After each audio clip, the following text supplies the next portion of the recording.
Hey, if you're enjoying the Noah Time show and would like to support it, we just launched a Patreon. We got all sorts of perks. We got a Discord. You can get your name and the credits of each episode, and even a personalized video message from Noah Time each month. Check it out if you want. I don't care. Also, don't worry, this is just a one-time announcement. The rest of them will be just way shorter and way sweeter. So now you know, though. Okay, bye. Everybody say congratulations to this sponge. Congratulations, Sponge. Do the song. Ba ba ba ba ba ba ba, because this sponge is graduating to hell, or not to hell, but it's the bathroom sponge now. I'm gonna clean the bathroom floor later with this sponge. Say goodbye to the beautiful sink. Thank you. Why are there pieces of rice at the foot of my toilet? What the heck? What the heck? What the hell? Now this is the sink sponge, and you wouldn't even believe it. Maybe this is a little preemptive. I don't know how often you're supposed to change these, but it was grossing me out, so we're gonna do a pre and post sink clean, because that's just what we do here. That milk is not wet anymore. Not good. Not a good sign. Today's topic of the day is learning how to start learning how to start a big business.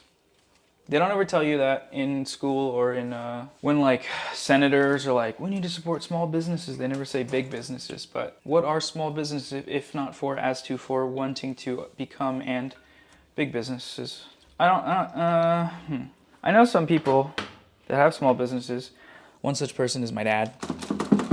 He contractor. He uses a business license to be a contractor. I know for him, he has no urge to grow his business into a booming multi-billion-dollar industry, because he's just trying to kind of chill and go hit the grill. He's kind of grill pilled. He's camping pilled. He's road trip pilled. So he's just trying to relax. But I don't know what percentage of small business owners are like that. It's probably a decent amount, you know, people that have ma and pa shops.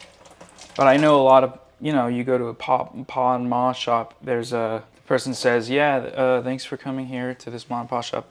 Check out any one of my other 12 ma and pa shops. And I was like, damn, how many people fertilize the damn egg? No, but actually it's like, you own hella businesses and real estate. What's up with that? I keep finding these videos on my For You timeline on YouTube. I'm sorry, this is taking forever. Because I'm like watching, well, I'm not watching, I'm like, well, I am, to learn about the self-help content ecosystem a little bit. And one I keep seeing pop up, all right, we're gonna clean the dishes now after 5 minutes of cleaning the sink, is this video titled, Your New Life is Going to Cost You Your Old One. Pretty dramatic, pretty intense title, you know? Wow, that sounds expensive.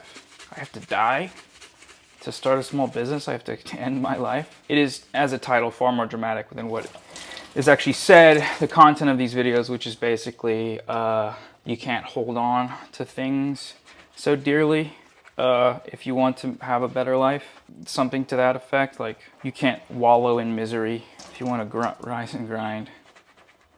I don't know. Most of them are pretty inoffensive. It co-ops the dramatic self-helpery. I'm using a lot of water. To get you to click, and then they just say, be yourself and all this other shit. And that's fine. But in a lot of that analysis there misses obviously a sense of incrementalism, as in, like, you know, why are you trying to do all this shit at once? Why are you trying to... Oh, someone was talking shit. Not talking shit. They said, why do you do one at a time side? And then I said, I'm going to try this, actually. And you were right all along. Person in the comments. Once again, you was heckin' right. You was heckin' doggo right. I was eating cake with this fork last night. So you know, shit was a party, as it were. I can't find a dish scrubber anywhere in the 7-Elevens that I keep going to for my groceries. Just honestly, if you ask me, it's pretty fucked. Oh, it's rice. This damn rice getting my ass.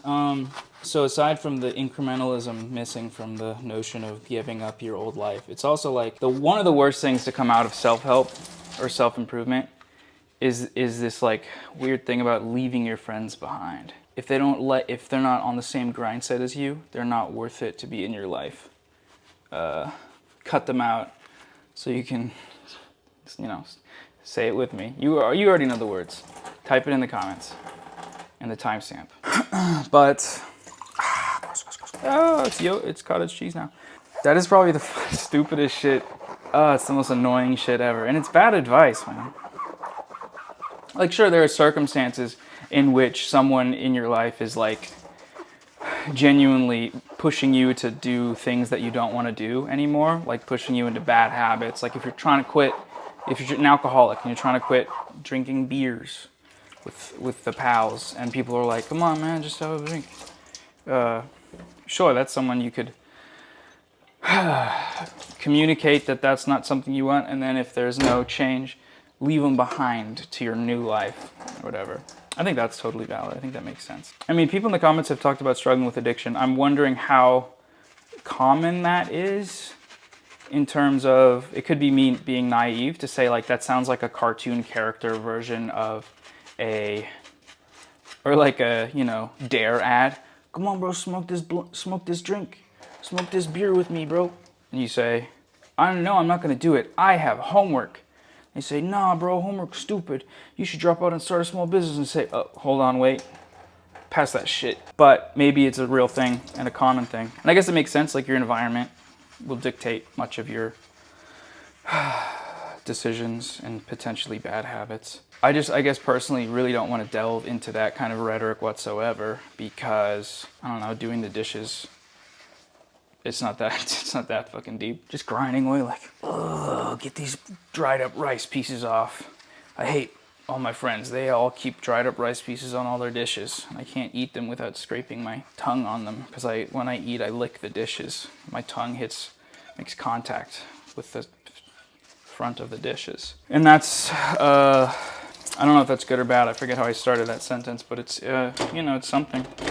You can put the math together. See? Told you, cake. We still rolling? Oh, fuck yeah, dude. Best day ever. Oh, there's a bee. Thank you for empathizing with me, people that are also scared of bugs. Someone said you could go to a bug therapist, which I love that idea. Sitting down on the couch, and it's just a big giant mosquito. He's like wearing like a fake mustache, and I'm like, oh, thank God there's no bugs in here. I'm so scared of them. And he tears it off. But by that time, he's already strapped me down. And it's torture therapy, exposure therapy. And then he goes bzz, bzz, bzz in my ear with his mouth because he's a bug that can make that noise with his mouth, not with his wing. Well, he can do it with his wings as well. But, you know, for his job, for his livelihood, he has to learn to do that. I think I just need to take small steps by looking at ants and watching them walk in the wild. I did that the other day though. I watched them walk in the wild, and I didn't kill all of them. I didn't even kill most of them. I only killed the ones that were walking into my place of residence. That's some fun lore for the channel. It's just my never-ending battle with bugs, with creatures and insects. Oh, it's so hot here, man. I think I started this video out with an announcement about this channel having a Patreon now. I'm really torn on that because, I don't know, the vibes here seem super chill, and I'm just like, I don't like the drive to monetize everything. I like find it like I have some personal negative view of it, even though, firstly, most people are just like, most people don't care, they understand. Because, you know, if I'm making a video a day, it does take time, even though I'm just filming myself doing dishes and it's very convenient. Still edit, still like try and come up with the title, thumbnail, and like things that, why am I so out of breath? Things that, I guess a list of things to talk about. But then again, that's just, my brain is full of dumb bullshit to talk about, so I'm off to a head start. But aside from people being like, yeah, I don't care. People also, there's the other side, or there's another level of it where people are like, yeah, I want to support. Because whatever. And I think as a creator, there's this inherent, it's not socialist or some like grand political statement to want to work for free, to feel shame for asking to be paid. It's actually quite the opposite if you think about it. Compensation for your labor. I think the gray area is when the compensation from your labor greatly outpaces the actual amount of labor that you're putting in. It doesn't contradict anything in a Marxist sense, because if you are producing the value and you're taking home not even all of what you're producing, some of it, because, you know, in the case of YouTube, 50% is being taken by Google. It doesn't matter how much you're making in theory, it's still a cut is being taken out and you're not seeing all of what you're producing. But it's the human element of being surrounded by people in your life that are like, fuck you, honestly, for just being able to just have like a bunch of free time and getting paid like significantly more well. It's like a shame, it feels shame. And this is such a stupid thing to be like, oh, so sad. This is me talking about my experience. This is me being earnest, articulating the reason I feel like shitty about being like, sign up for the shit. All that said though, I mean, you know, I'm just gonna say that at the end of the videos. It's not gonna be intrusive. I'm never gonna do a sponsor on this video. Okay. Don't let me speak too soon. If Scrub Daddy, in theory, said here, use this while you clean your dishes, maybe mention it once, maybe say, today I'm using the Scrub Daddy. Today I'm using the Scrub Daddy. And I can wink at the camera and be like, you don't actually need to use this shit. The sponge was 10 cents. So do that. I'm not gonna say I'm not gonna do that. You know what I'm saying? Cause like, okay, I watched this Ari Katarina video the other day. I'm gonna keep doing it because I'm so good. I'm like, my ability to like work and talk has like greatly improved, which I'm really excited about.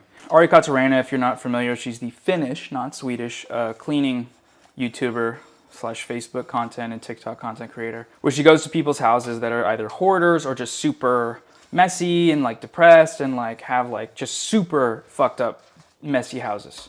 You know, like haven't been cleaned in 20 years type shit.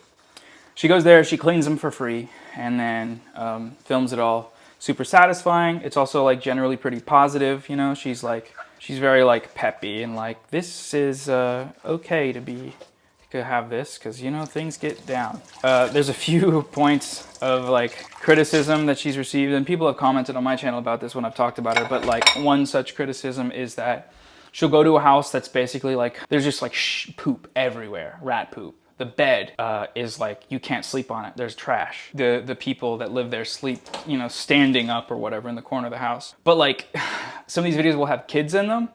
Like, it's like, this is where she sleeps, and it's a dog bed that's covered in like corpses. And it shakes you out of the you know, satisfying cleaning content to be like, oh, this is like, this person, like, I understand there's some mental health problems going on, but this is not safe or healthy for a child to be living in. Like, this is a CPS tier, you know, unhealthy, unsafe environment for a child. Which again, CPS isn't some, you know, that's not some cure-all to the situation. And I get like, in some of these videos, it'll be really fucked up messy, but the person will be saying, basically promising to get therapy and to, you know, buy a new bed and all this stuff. And, so that's good, but also, I don't know, there's some weird shit. That's not even what I was trying to talk about though. What I was trying to talk about was, in this video, Rice hates me, I swear to God. In this video, about halfway through, it cuts from her cleaning the house and narrating to some random guy wearing a Scrub Daddy shirt and a voiceover, the most annoying fucking voiceover, some guy being like, hey, what's up everybody? I'm there's the CEO of Scrub, it's the CEO of Scrub Daddy, the company. And it's like, what the fuck? Like I don't think she'd ever done that in a video before, but I don't know how that made the final edit. I'm guessing because Scrub Daddy like signed a hat, like I don't know, they fucking paid her an extra, you know, 10K, 20K to have that in the video. But it fucked up the vibe so heavily. Because not only was this guy just like randomly talking, it was just some random motherfucker, but he was so annoying, and he thought he wasn't. He thought he was killing it. He thought he was funny. You know when people are like, whoa, like they're like feeling them. Okay, it's not bad to feel yourself, right? But like, not the CEO of like a multi-billion-dollar company. I don't know how much it's worth. Being so cringe and annoying, just so bad.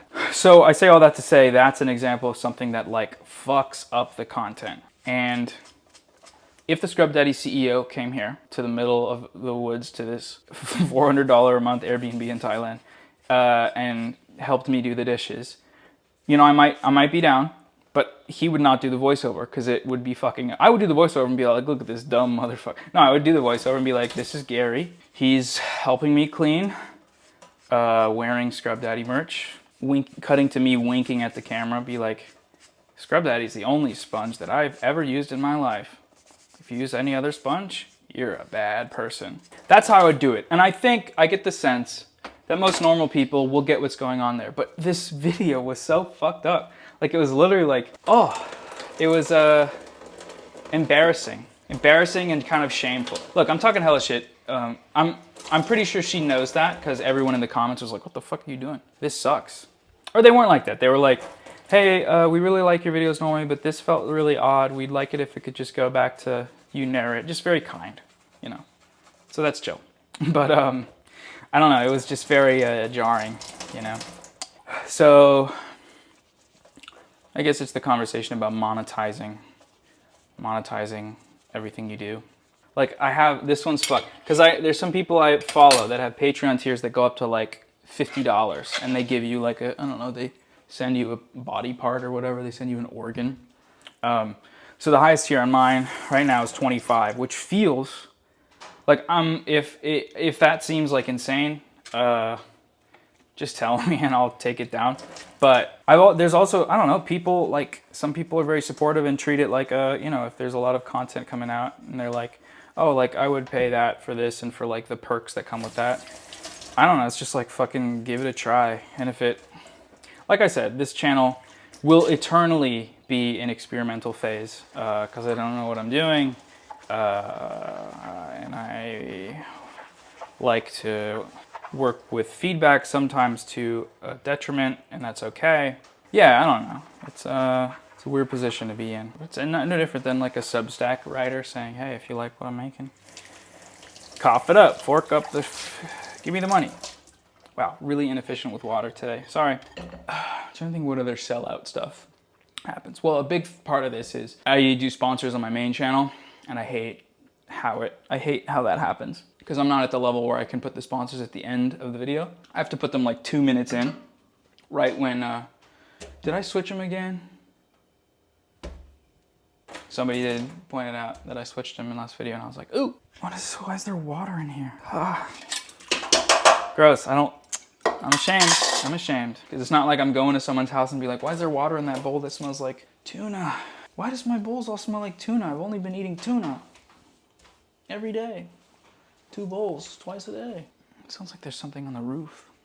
I guess I could go back to talking about the fucking... Y'all know about splaining? Y'all know what I'm talking about? Do you think if Nemo went all the way into the tube and went to the wrong tube and went to the shit, do you think he had shit in there? Or no? Yes or no? I like asking questions like a child or a baby. What if it was a bird and a bee together? Could it still fly? I gotta chill with the soap, man. Oh, is this soapy because of some bullshit? Some bullshit about soaking the dishes? That's what I'm gonna do here though.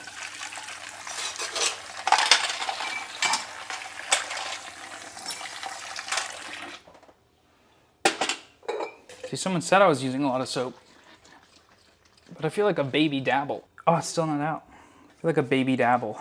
Every other dish isn't crazy, but maybe it is though. Does anybody know Fortnite? There was like a little milk here.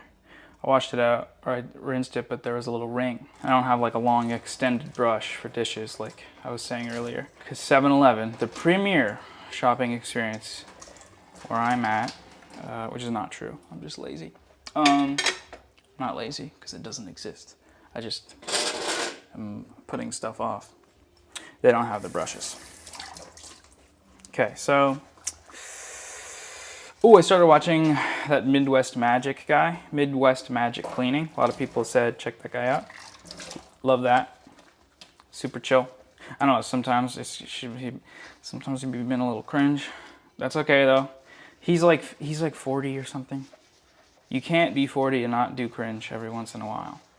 Speaking as a cringe 26-year-old. But I like he deals with like specifically hoarders and his talk about, you know, hoarding as a actual mental like condition, mental illness, mental disability. I think is very humanizing because honestly, I feel like part of me is a little bit of an asshole when I initially see something like that. I'm like, just throw the stuff away. You don't need 35 TVs. Just throw them away. Just get rid of them. Maybe it's the minimalist in me, which is started coming out earlier this year, but that's what I say when I see it. And then I watch this guy, and he's just very compassionate and very much articulating the specific mental condition of it, which, you know, that allows for understanding and empathy, much like it allows for understanding and empathy for people with ADHD that might be seen as lazy by their family, which I know a lot of people have commented having that experience, or feel lazy and shame themselves for it. Hoarders have trouble a lot of times reaching out because they might not even know anything is up, because their attachment to these objects is like just kind of repeating what this guy says in his videos, but their attachment is emotionally so strong as to compare to like a family member, like a book that they're never going to read or whatever. They don't want to throw it away, not because it's actually important, but because they feel, well, for them it is actually important. It is like the most important thing in their lives, and that just extends out to like a lot of things, which keeps reflecting, and I keep feeling like the recording's stopping, which I feel like what's the bullshit? I forget. Maybe voiceover Noah, take it away from here if you want. Otherwise, just ASMR cleaning section here. Hi, voiceover. With Midwest Magic Cleaning, one element I like as well is he's autistic, and he talks about that, not that frequently, but a fair amount, and how the cleaning is very mutually beneficial for him because it's like a hyperfixation type of thing. And I'm not autistic, at least I don't think I am, but that sort of like attention to detail and hyperfixation, I felt that, I think, through ADHD, and it sounds like a nice setup to be able to do that for a living, you know? Okay, sorry ASMR Noah if you had nothing for the people. Sorry for leaving you hanging out to dry. Sorry for leaving you with a tail between your legs and your shoes on the ground, and your body somewhere other than your shoes, because you were displaced in space-time continuum, but your shoes were not. And just like when people say, oh, if you go invisible, won't your clothes still be there? No, they won't, because that wouldn't be fun. And you'd have to be naked all the time. And that would just make you a pervert inherently, sneaking around, butt naked, nobody knowing where you're at. That's essentially assault, indecent exposure. You could wear a trench coat, but that again would kind of defeat the purpose. So the rules of that magic power essentially stipulate that all your clothes are also invisible. Not everything you touch, though. It stops at the clothes. The magic powers understand that. But what's weird is if it's not a magic power, if it's like an ingrained superhero trait, like most of the times it is, like, oh, the Flash is that way because of his chromosomes. How the fuck do your chromosomes know what shoes are? They don't. So this invisibility should extend to them and everything else. Oh wait. Fuck, sorry. Them and everything else, except if you're wearing shoes, your feet aren't making contact with the ground. So never mind. Wow, debunked. Magic science debunked. I was reading that Jack Kerouac novel, and I gave up at a certain point. Instead, I've been watching League of Legends videos while I go to bed. Same old habits: die strong, become strong, and die weak. They die difficultly. Old dog don't teach an old new trick for a dog. Don't make dog do backflip. It can't even sit when you tell them stay. Don't teach dog Airbud. They got Airbud in there, motherfucking. They TikTok, man. They got TikTok on Airbud, and all of a sudden I'm like, can't man, golden retriever and this shit. What are you retrieving? You can't even play fetch, too dumb to play catch. You don't even change your name, Golden Sitter. Golden Sitter, golden useless animal. Little my best deal for that. That's an excerpt from a work mid-19th century. What is that pattern of this thing? So yeah, I completely lost it. You get it. Y'all understand. Last video might have been a little long for some, but also I'm giving up being like in my thumbnails, oh my gosh, or like standing in the middle and be like, you did a bad thing, even though it just cuts to me and it's just like me like blah blah blah blah blah yap. Feels dishonest. And aesthetically I like it when you look at a channel and it just all has like thumbnails of somebody sitting there. I think it's cool. I prefer it. Sometimes I'll use the auto-generated one that just picks a screenshot out of the video. Other times I'll just pick a screenshot in Adobe Premiere and use that. Okay, we're good. Maybe I'll try full no cuts this one. Really piss people off. Really get people going. Just kidding. Maybe I'll try and say something so that I can use that, so I can ethically use the title that says, your new life is gonna cost your old one. There's other stuff I wanted to say about that, but honestly, one thing that stuck out to me was it kind of highlighted for me my judge a book by its cover mentality. Because I saw the title and instantly was like, oh, I hate it. I hate everyone that engages with this. I hate everyone that titles their videos like this. Everyone should they should be sprayed down with paint, just covered in paint. That can wash off, but just like inconvenience them momentarily. But then I watch them and it's very inoffensive. It's very, like, I don't know, maybe I'm being indoctrinated by self-help, but to me I'm watching, I'm like, oh, this person's just saying that they wanted to start going to the gym or whatever, and their friends didn't. Which actually, okay, I haven't watched a single one in full, so maybe they're cringer than that, but what it highlighted was my sort of willingness to just like feel some type of way about something without really engaging with it. Reading an article headline and coming up with some bullshit. It's fairly common, that. But got to be a little more responsible if I'm the one reading the headline and telling everybody what it means. If I'm one using the video title and telling everybody that it's cringe. A big part of that is coming to a political, and I don't want to say intellectual, but like reading about the world and learning about it a little more and like theory and whatever. Becoming involved in that space through Twitter is, I think, I've talked about this a bunch. It's the worst place to learn about politics. 180 or now 300, however many characters of some idea that is almost always sensationalized beyond necessity, polarizing, because that's just, wow, social media keeps doing that. The more sensational what you're saying is, the farther and longer it's gonna last and go on social media. That's just, we all know that. Twitter is one of the especially heinous places because if you tweet like, poop is actually pee. So, in case you're wondering, what's the thing? Friendly reminder, poop is actually pee. So, and if you think otherwise, you're a poop apologist, or you're a fart apologist, and then that gets shared by your feed that are all poop and pee truthers, and then when the fart apologists pick it up, or when the more scientific community picks it up, they quote it and be like, look at this stinky doo-doo farter. Get him out, kill him, shoot him, spit on him, I don't know. And that happens 5,000 times. And that's how you generated buzz. And now on Twitter, you make money from that. Didn't used to be the case. Elon Musk fucked the site up real bad in that regard. But where was I going with this?